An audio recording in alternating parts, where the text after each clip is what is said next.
Okay, well, thank you all for joining me, and welcome to the third session of my Great Apes series. I think it's probably the most enlightening of all. In the past, we discussed the lives of gorillas, orangutans. Today, we're going to learn about their higher level, closer to man cousins, the chimpanzees and bonobos. We're going to take an educational journey in picture and video, and you'll see why these apes are so incredibly close to man. So please enjoy the presentation. Just sit back, relax, and enjoy the journey. Rest your minds for an hour from politics, riots, COVID, and fires. These animals live in a world of danger and possible extinction. Perhaps the difference between 1% and 2% of their DNA and man's allows these great apes to perhaps have a blessing because they don't know what their world could be like. So with that, we will start our journey.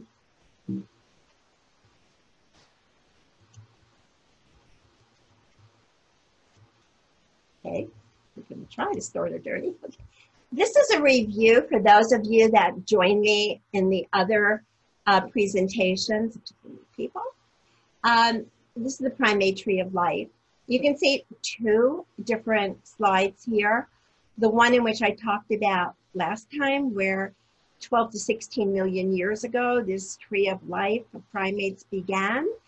Until eventually we had the orang, which had about 97%, sorry, this darn thing, go back again. Okay, the orang that had 97% of man's DNA, moving on to the gorilla, which had about 98%. And then we have man that branched off about 4 to 6 million years ago here. And as you can see, we have the bonobos and the chimpanzees. Man has 100% obviously DNA. We go to the chimpanzees. A lot of this is going to be repeated as we move on, or as we say, as we move forward. The chimpanzee has 98.2% of man's DNA. And then we go to the bonobo, one of the latest of the primates that was discovered in 1959 with a 98.7% of our DNA. And we continue. Where do these animals live? They originate in Africa. As most of you probably know or don't, that Africa has 54 countries in the continent of Africa. The majority of them live in the Democratic Republic of Congo. We start over here with the bonobo distribution, and I'm just going to point out this area over here is the Congo River, and it separates the area of where the bonobos live. They live south of the Congo River in a remote and densely forested area.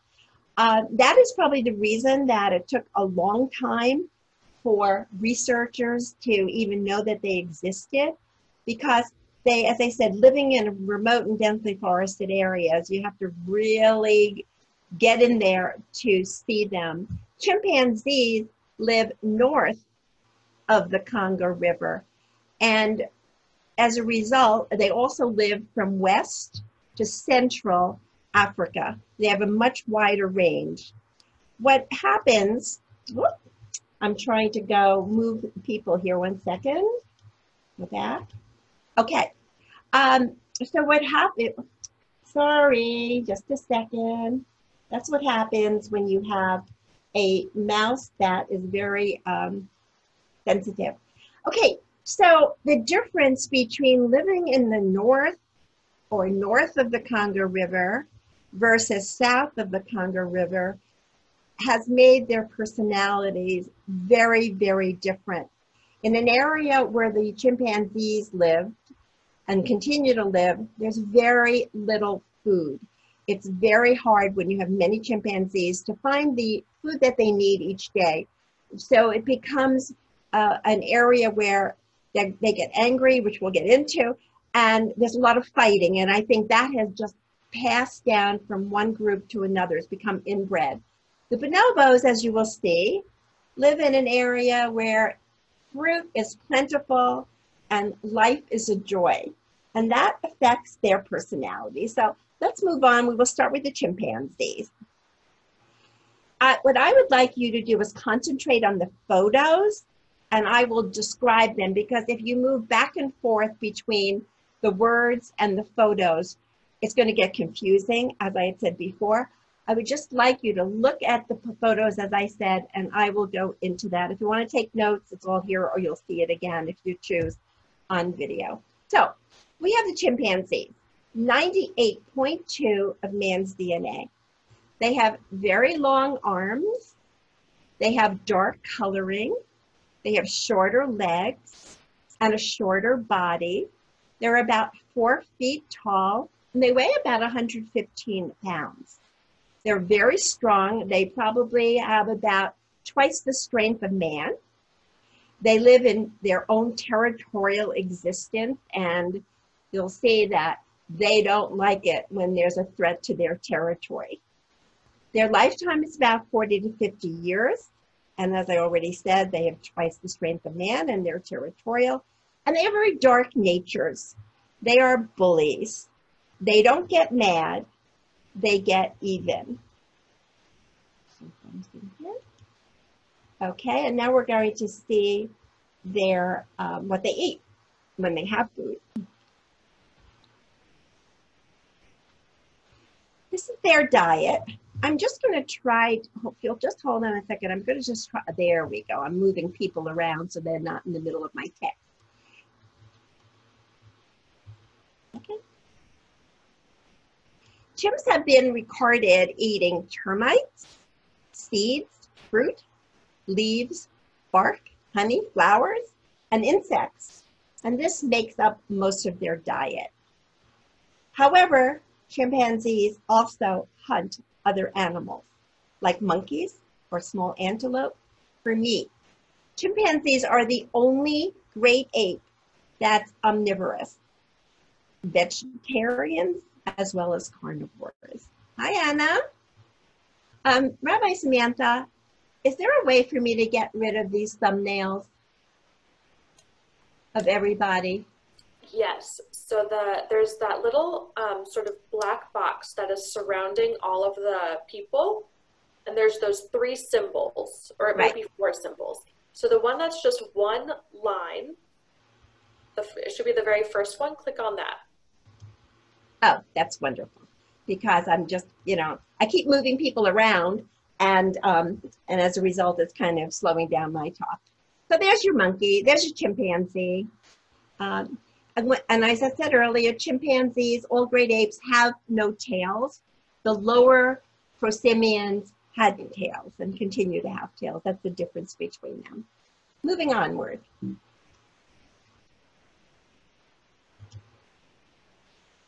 Let's see, chimpanzees, they are very, very intelligent animals.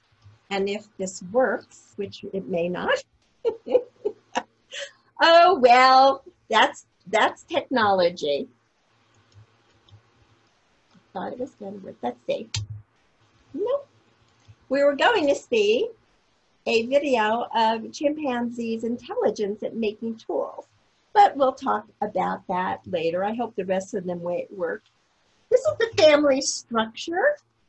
Chimpanzees live, as I said, in territorial colonies where males dominate. They live in multi-male and multi-female communities and have many partners, as monogamy is non-existent in this ape. They spend their days leaving the females to tend to their offspring, and they form interdependent groups. And they go off and do their male thing. Chimpanzee mothers are very good mothers. Infants are totally dependent on the mothers, and as you saw in the other talks, they stay on the mother's chest as infants. And then at about 6 months old, they move to the mother's back. And we look here and we see this mother is very busy in thought. If we could even get into her mind and understand what she was talking about or thinking about, it would be lovely. But man has not been able to get that far in their research. Babies are weaned at about 3.5. And from that point on, the mothers are or could be ready to have another infant. A lot of sex takes place amongst partners. Females may copulate 7 or several hundred times before one conception takes place. So it really lowers the numbers of chimpanzees, and pretty much all the great apes find that problem. However, the female may choose mates that potentially provide the best genetic material and makeup for the survival of their offspring. That's pretty much inbred. A male chimp, however, rarely nurtures a baby because he has no clue whether he's the father of that baby. So this is Jane Goodall. For those of you who are familiar with her name, she has a relationship with chimpanzees, mothers, and babies. For nearly 60 years, she has done research in Gombe, Tanzania. She started off, as you see, at 24 years of age. She did not have her degree. She was sent to Africa by Dr. Louis Leakey, and she just sat and observed, as you can see here. And it lasted almost 60 years. She's 86 now, and she's still very involved with chimpanzees. Let's hope the next one works. Can't believe that. Well, this was supposed to be a very poignant scene where Dr. Leakey had returned to the forest, and this chimpanzee over here had been very, very ill. It had been abused and left for dead, and they were able to nurse her back to health. So Dr. Leakey, Jane Goodall in this video that was supposed to be, was helping to release this chimpanzee back into the wild. And before the chimpanzee went off, you can see her hugging Dr. Leakey, which shows that they have emotions.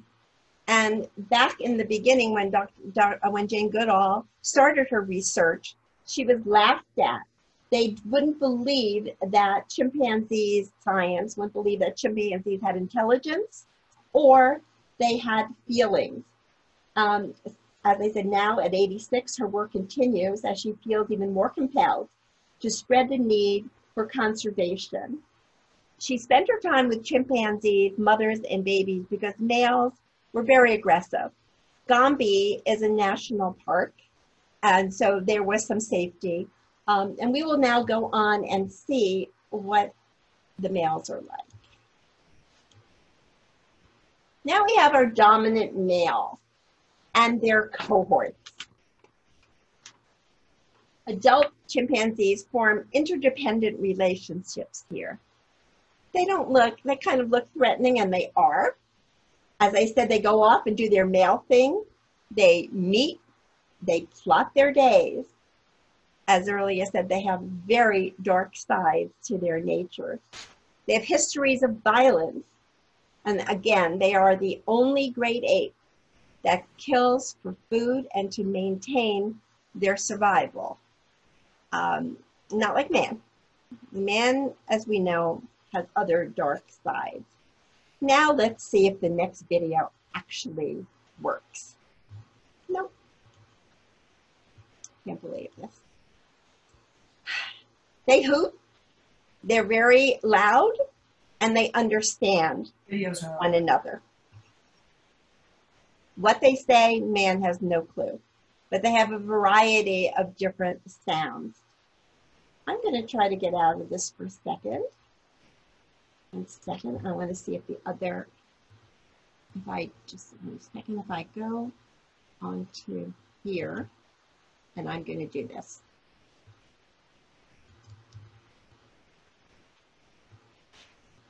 Nope, doesn't want to work. Oh, I'm sorry about that because they would be wonderful. All right, we move on. Maybe one will work. Chimps mourn. Male chimps go on patrol. In the wild, they rule their world. They work jointly to ambush smaller prey or other chimpanzees from other troops not in their territories that threaten them. Killing competitors allows them to claim food and maintain their territories. It's quite amazing how in their own language, they seem to know what each other's talking about. They also will fight amongst themselves if they are threatened or another chimpanzee threatens for dominance. These patrols only take place in areas that are too crowded for many chimps. Then there is greater need, obviously, to fight for food. The chimpanzee, unlike the other apes, will eat meat if necessary. Meat in the wild means other animals. Chimps can mourn. As violent as they can be, they can mourn. They visit the deceased member of their troop, and they stay with the body, and they groom it. So you can see they have emotions of whatever their emotions can capably be.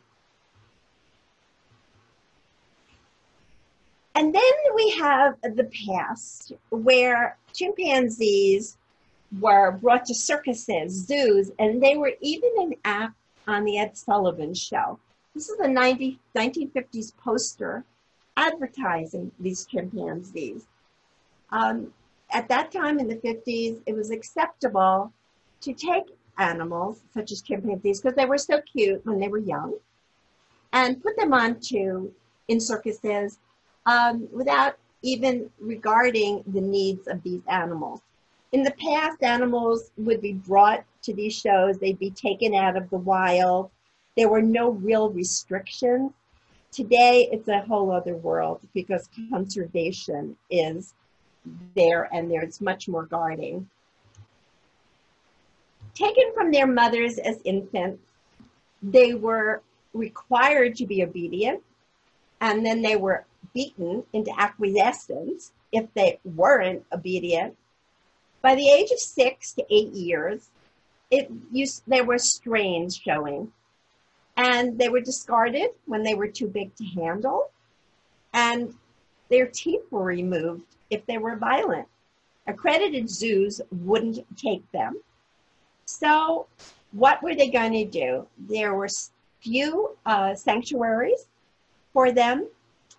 Road shows took them, which had no regulations. And the worst of all is that they were secretly euthanized. Things had to change. Although, you'll see later, the black market still exists, and there are still threats to all of the apes. What is a grimace? Is it a smile or is it a grimace? Chimpanzees are known for this.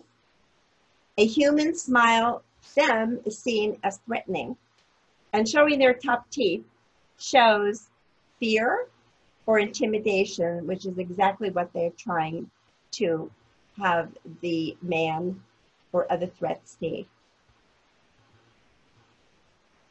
Oh, this won't show either. Anyway, this one was going to be chimpanzees. Whoops, sorry, it's the back. Chimpanzees at a circus. Actually, the St. Louis Zoo had a circus, and what you would have seen, which I'm going to try to fix so that, oh, it can't show up in recording. Well, we'll have to see about showing these videos at some other time. So you would see this whole circus act and the stands with children and adults just clapping their hands in such excitement, watching these chimpanzees going off horses and doing tricks. So now we move into another entirely different world, Sandy, the world of before you bonobos. go into bonobos, I'm sorry? sorry, Sandy, before you go into bonobos, I want to tell you that I found the links to some of your videos, and we can show them at the end if you'd like. Wonderful, wonderful, because this was saved, and I don't know. I know what the videos are, so perhaps we do have time because the videos are not being shown unless we eventually get to a point where they work.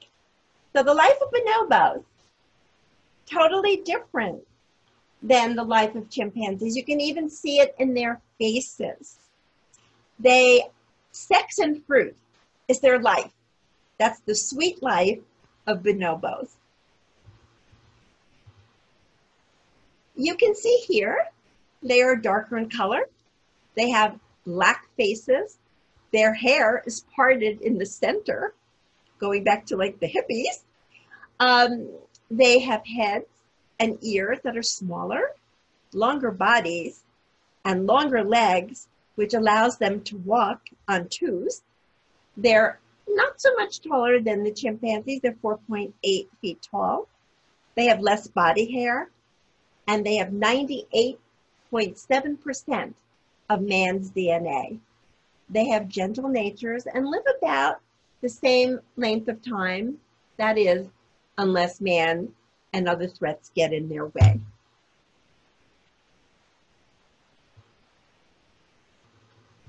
Maybe you can find this, Rabbi. They make gentle vocalizations, just like their personalities, where the gorillas hoot, and they're very threatening sounds.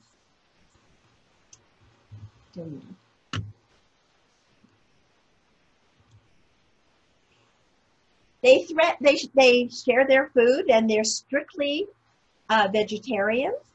Their diets consist of plant parts, fruit, seeds, leaves, flowers, bark roots, etc., which are very, very plentiful in their world. They're the only ape to exhibit strong, emotionally intelligent social skills, which is unique to them. They are very intelligent, which probably is not going to show in the video, which probably will work, but anyway. But most of their intelligence is seen in laboratory settings because most people can't see what their world is like, in the wild, where their emotional intelligence adds up to the 98.7%. Chimpanzees are very, very smart. So the difference really that brings them closer to man is so if you look at their eyes, they just don't have anger in them. They have just sweetness and goodness. And if you look at all these, as I said before, if you look at their mouths, they have pink lips and shorter hair. They live in small family groups, but it could also be up to 200 members. They are not monogamous as well. They have lots of sex with others, but there is no incest between mothers and sons. Sex is not dependent on the need for procreation, which brings them closer to man again. They even tongue kiss. They may take 100 hookups again for one conception. What is not said here, I believe, is that they also have face-to-face copulation, which is unique to bonobos. It has been seen with gorillas, excuse me, gorillas in the past, but it's common for chimps. Their stages of life. They first reproduce at about age 13 to 14. The gestation period is 8 months. Infants weigh close to 5 pounds. They as well keep their infants on their chest, but then they go on their backs as they get bigger. They wean at about 4 to 5 years as opposed to 3 with the chimpanzee. At age 6 to 7, the females leave their mothers for other communities because the inbred know that incest cannot take place. this little nurturing of daughters. But again, there's a strong bond between mother and son because for the same reason, they want the males to be strong and continue to have bonobos in the world. And they reproduce, again, every 5 to 6 years, which really is not often. Here's a baby giggling while being tickled. Rabbi Samantha, hello? Yes. Yeah, if you can find this video, because I don't, the next video, which I think is probably the most important, it's laughter in the form of communication. This one is just delightful, and I think everybody will truly enjoy this one. If you can find it on YouTube.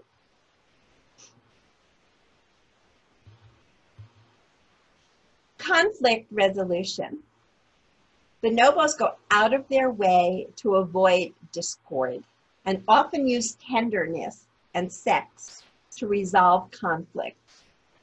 Bonobos have sex all the time. In fact, they constantly use sex within their groups for everything such as affection, social status, appeasement, and excitement. And my little aside thought is, wouldn't man maybe not have as much worrying as we do if there was more sex in this world? Their mantra, make love, not war. Now we have the emotional intelligence of the bonobos and threats to existence. And that's also a video. And I'm actually going to try to find them. I'm going to pull up a past PowerPoint that may have been saved better. Look at those eyes. They're soulful. So what do we do to save these animals? We deal with conservation. We teach education to locals. These people over here were once poachers. They didn't have the education to realize how important it is to conserve animals and primates in their areas. They also receive monetary motivation, so it's not just education. Then there are animal reserves, this Gombe National Park in Tanzania, to take care of these animals. There are also reserves for animals babies that have been rescued from mothers. The babies, you know, are prime to steal and go on the black market, and they kill mothers to get the babies. And world awareness through zoos with interactive exhibits. And you see here, this is Gorilla World at the Cincinnati Zoo. Yeah. Anyway, this actually was built after Harambe sadly lost his life. And here's the Woodland Park Zoo. This is a field trip to see gorillas up close. And here, there is a glass here in the San Diego area. The zoos have the idea that if you have glass and people can go nose to nose with these animals and the animals come up to the glass, it builds an emotional connection, which then makes people more aware of what's going on and how we need to save these primates. So please remember us. The original, sorry. The mountain gorilla, the lowland gorilla, the Tapanuli gorilla, orangutan, the Sumatra orang, the chimpanzee, and finally, the bonobo.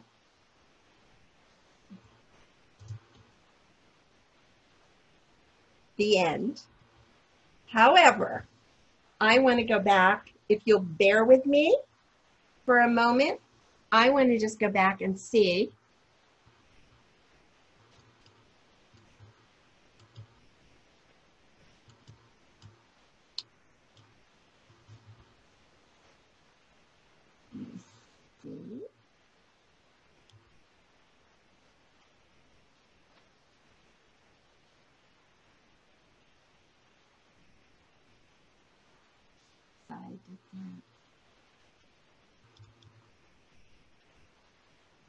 I want to see if it's on here.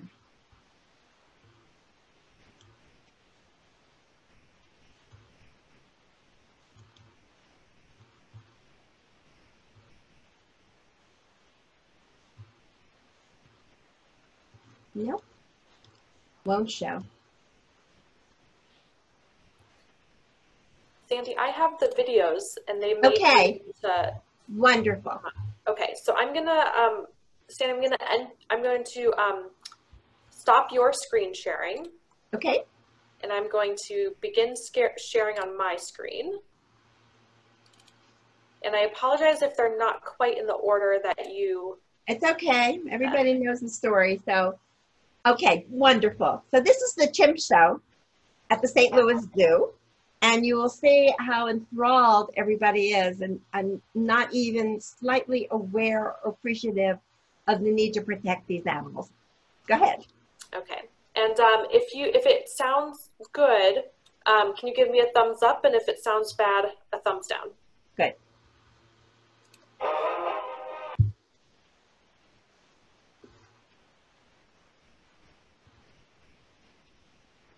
Well, I don't hear any sound. Until man starts riding bedposts.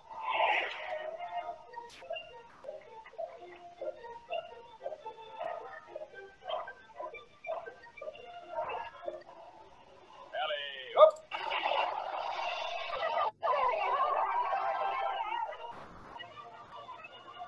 Here's a new version of an old circus act.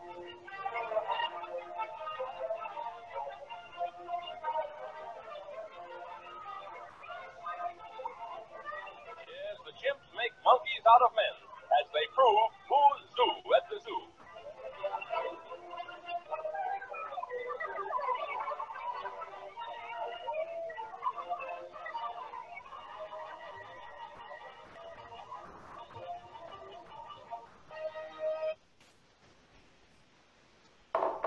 Oops.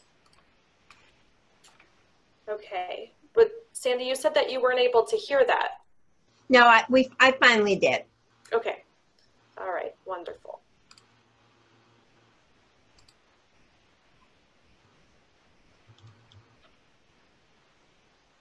This is a really exciting moment for me.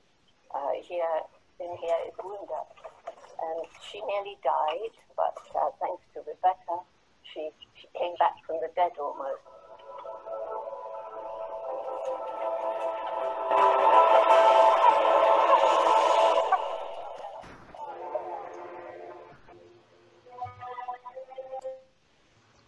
Now I lost you.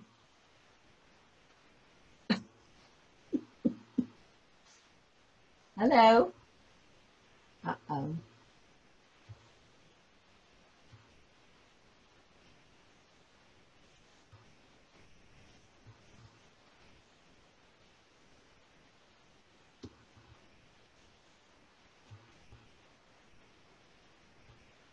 No sound.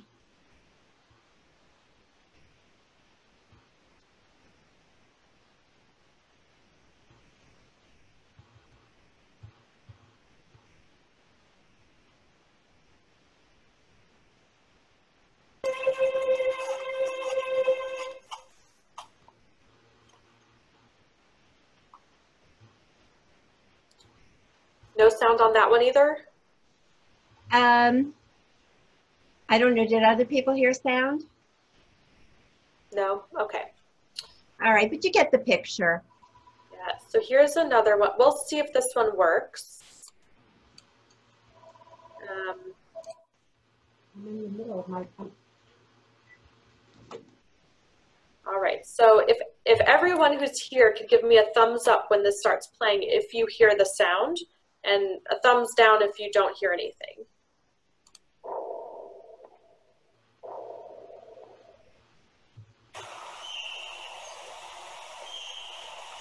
Good.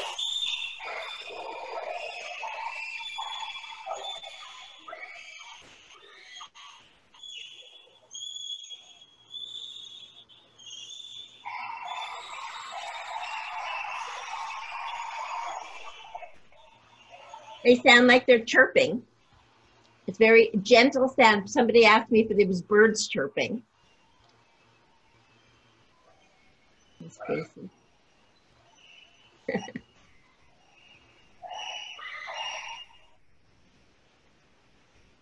Okay. Can you find the one where the gorilla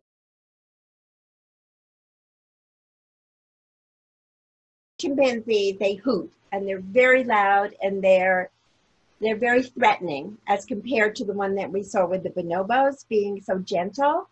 I don't know whether or not the last one, because it's kind of important if you can show it. It's National Geographic. It's emotional intelligence of bonobos. It's threat to existence. If I point to this, can you possibly see which one it is? No, you'd have to share your screen. Okay, 1 second.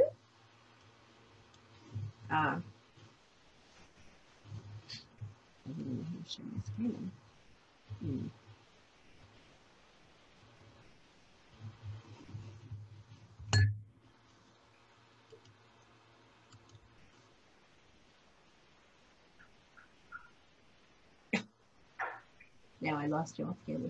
Can you share?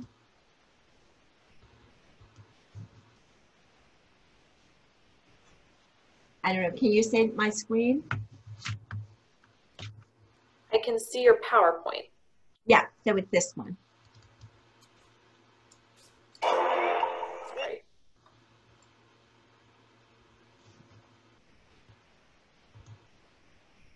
So I found it. It looks like it's almost 5 minutes long. Is that the one? Well, this one's important. Even if it's 5 minutes, you know, we've gained 5 minutes because I lost all the other videos. But okay, I'm going to stop sharing your screen. 1 second. If you just wait a second, I just want to see if I can actually get it to work, and I may have been doing something wrong. No, 1 minute. Nope. Okay, then I have to let you do it. Okay. Because this one talks about the threats by man, and it also shows, if we can get it, it would be great. If not, c'est la vie. Okay, let me share the screen. And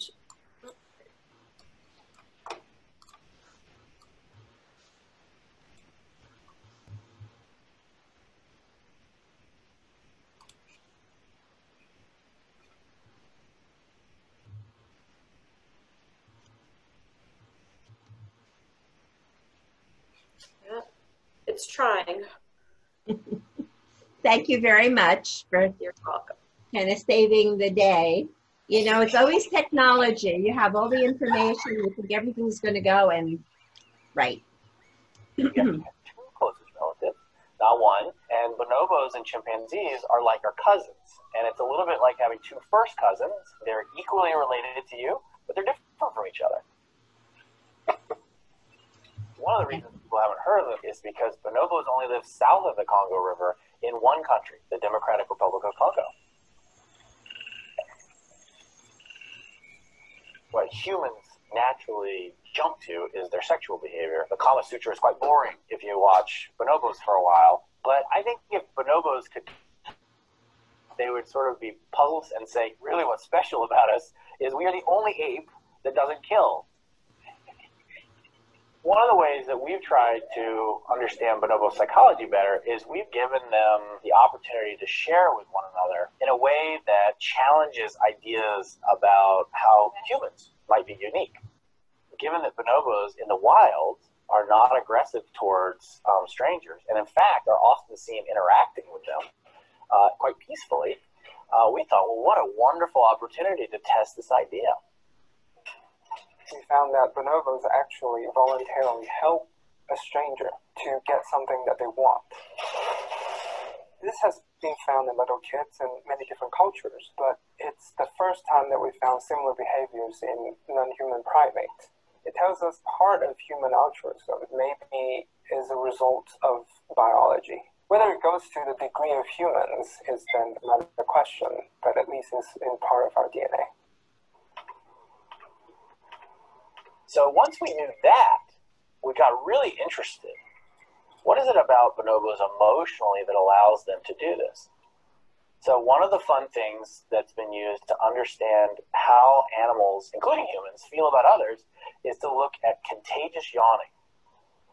We know that contagious yawning in humans develops in young infants right as they begin to have empathy towards others. Start recording? This is my body. Groupmate sunset too. So we showed what we called bonobo TV. They saw either a bonobo that they knew very well yawning, or they saw a bonobo they'd never seen before yawning. When they saw the videos of the strangers yawning, they yawned more often than when they saw the video of the bonobos they know yawning. So it seems that bonobos have even a level of emotional engagement or even empathy towards strangers that we don't see in other species.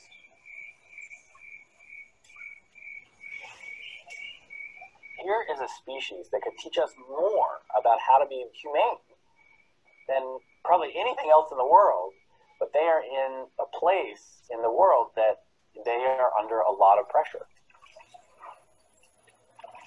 Most of the bonobos that we studied, the mothers has been killed by poachers and hunters, and when they were little kids, they were sold in the black market as pets. Lone-Lion Bonobo Sanctuary is an orphanage for bushmeat victims. Today, I would say that things are harder than ever. China and India are having a huge influence in Central Africa. You know, our big fear was that there was going to be a perceived market for bushmeat, a perceived international market for pet great apes. But the reality today is there's a real market. Great apes are being sold for $50,000 to $300,000 each to zoos, circuses, and private individuals. In terms of how many bonobos are remaining in the wild, the short answer is a scary few. For each ape that leaves the country and actually is in a zoo in China, you're going to have lost at least 2 or 3 dozen to get that individual out. You just can't sustain those losses when you're talking about a slow reproducing species like great apes. The solution is to not only work hard to save those wild places, to end the bushmeat trade, which is what Friends of Bonobos is all about, but also to engage with the Chinese. That's our goal, to get people excited about bonobos just like we are.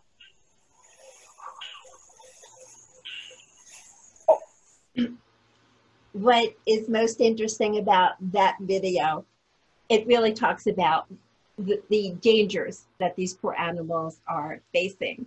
The funny part was, the sad part is that this was made in 2013, before what's going on with us in China now.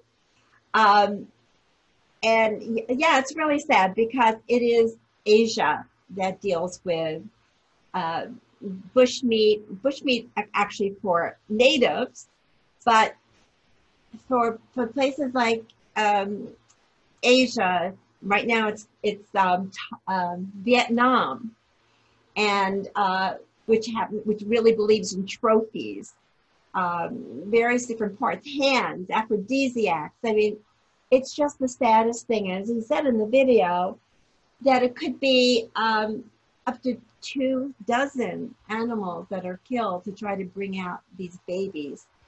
It's a really very sad world, and but the whole world is sad right now, whether it be primates or human beings.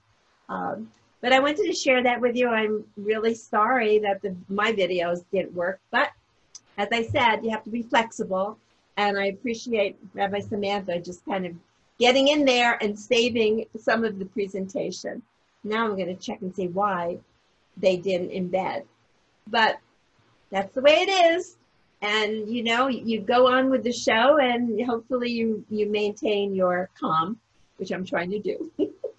So, okay, if there are any questions, I really think most of it was answered, but any input that would be appreciated. I know Irene has been to Africa, and if she has anything she would like to add, I would be happy to bring you into this, Irene. You're on mute. I'm more curious about the females leaving their troop. You'd mentioned when they were about 6 years old. Do you know how it's done, or do males come for them, or does anyone even know yet?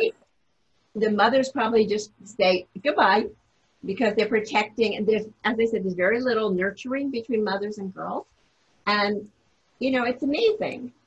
What I was looking at, which unfortunately, you know, you saw with bonobos, nobody knows what their sounds mean. They maybe know what their sounds mean. All the research shows that do the sounds that, do they make certain sounds when they're being threatened? Again, research hasn't been able to figure that out yet. But, I guess perhaps the mother just shuns them, and it's time for them to leave the group. It's amazing, but that's what happens. Sandy, we have a question that came in.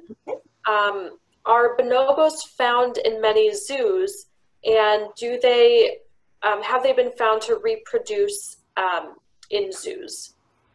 The Cincinnati Zoo has a bonobo exhibit, and there's one in California, San Diego Zoo has also an exhibit. The one thing that the Cincinnati Zoo, yes, they have reproduced in zoos in captivity. The one thing that's interesting is that the Cincinnati Zoo has orangutans, gorillas, and bonobos. Chimpanzees need a greater amount of room. And again, as you saw, they're not gentle. So you don't want, you wouldn't want people to come over and try to, stand next to them, face to face in a window where the gorillas at the Cincinnati Zoo now, there's this interactive exhibit if you've not been there, where you can come up to the glass and they come up to you. And the same thing with the bonobo exhibit, face to face with them. They'll come up and, put their hands against the glass. It's also great sex education for children when they go to the Cincinnati Zoo and see bonobos at work. But, maybe that saves parents from having to explain things. So yes, they do reproduce. And if you want to see bonobos, they have a whole family or more at the Cincinnati Zoo. It's quite amazing. And I believe chimpanzees can be found at the Ohio Zoo, the Columbus Zoo.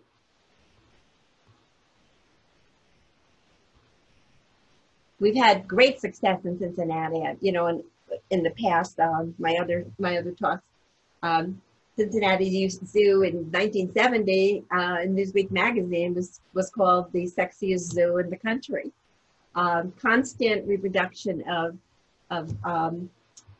baby chimps, and I'm sorry, not baby chimps, baby gorillas, and it's quite an amazing place. Any more questions that I can try to answer? We do have a question from Isabel. Let's see. Oh, there she is. And Isabel, do you want to ask your question? Because I'm not quite sure what PP means. You'll just have to unmute yourself before you. I was wondering if there were any predictions on what the next evolution might look like. I mean, we saw the chimps, the bonobos, and man, and are we headed anywhere? Do you predict anything? You bring up a very interesting question, because last night on public television, they had a show about CRISPR. If you're familiar with CRISPR is, moving into genetic alterations and whether it's ethically the right thing to do. And in the past it was not, but now people are looking at it as altering DNA to make changes in man and maybe diseases. On one side it may look up, or are we going to go into eugenics, which means making the perfect child, the perfect man, and what is perfect? So this is an interesting question that you have, and is it ethically right? And I don't know, maybe we can get a man who's better than what we have today. But that's supposing that we're going to make the changes. But these changes in evolutionary development were not made by someone, they just came about. So I'm wondering if we can see any line, or if it's way too soon to notice any changes that we might evolve into. Well, who knows? We won't be around to see it. Well, I definitely won't. I don't know. I have no clue. whether this has even been thought of, or I am sure that, you know, somebody's thinking that, some scientist somewhere. I mean, if we're just studying what mutations are taking place little by little, they might be headed somewhere. I have no clue, but that's something that you might research. My talk has been totally unique to me. I have researched, don't ask for how long, I can't even begin to tell you how many months, weeks, hours I've put into this talk, but it's something I love. And, you know, it's a passion of mine. It's always been a passion of mine since I was a child. And then I took I have a sociology, physical anthropology background. So, you know, what I've learned is immense. I mean, to me, I could almost have a PhD in these animals already. But you know what? I mean, everybody has this opportunity to go ahead and find their passion and read up and research. And, you know, it certainly is better for us to do something positive and put our minds and our efforts into something that takes us away from what's going on right now, the divisions that we are, you know, dealing with. So go to it, Isabel. Well, I was watching your presentation. I was thinking that the chimps was so, when I studied anthropology, the chimps, it seemed to me, are like our tribal people. They're very tribal in the way they behave. Yes, definitely, definitely. So in that way, they're almost more like men than the bonobos. Yeah. Well, again, you know, loving. Yeah. So much of, you know, what they became over time was based upon how they had to live and how they had to become aggressive in their worlds. Because you look at the bonobos, everything was fine. You know, they had plenty of food. They didn't have threats. So they continued to develop into kinder beings. I mean, you can understand why the chimpanzees developed, you know, the way they did. It was threats to their existence from other groups, and their territories were a lot smaller than the bonobos' territory. So many chimps, there are many, many, many more. I mean, at one time I looked it up, I don't know, 100,000 chimps left, and the bonobo numbers are much smaller, much, much smaller. And they're all threatened. There's warring that went on and continues to go on. Poaching, of course, as we talked about. In certain areas, it's the land is being swallowed up. You know, trees are being felled, so there's no place for them to be, as you, if you were with me when we were talking about the orangutans. So they're all threatened, and they have to do what they have to do. And man's the greatest threat. Well, but also we have all of this global warming, and we're going to be pretty much in that kind of situation. Man is going to be as we go along. So maybe we should keep an eye and see our future. I hope not. Well, we have a hope, yeah, on everybody's future, the Earth's future. So thank you, Isabel, for your question. And is there anybody else any other questions that I can try to answer, or comments that people would like to add, or experiences that people have had? Sandy, actually, I'm gonna pop in here real quick and say it's just looking at the time, it's 12:04. So let's maybe go into the shofar blowing. And if there's anybody who wants to stay on after we sort of officially close the program, I'm sure I hope I'm not speaking out of turn, but I know you're happy to stay on and answer some questions if there's anything lingering. Isabel, you are unmuted. Would you like to give me a Tekiah call? Just say Tekiah. Tekiah.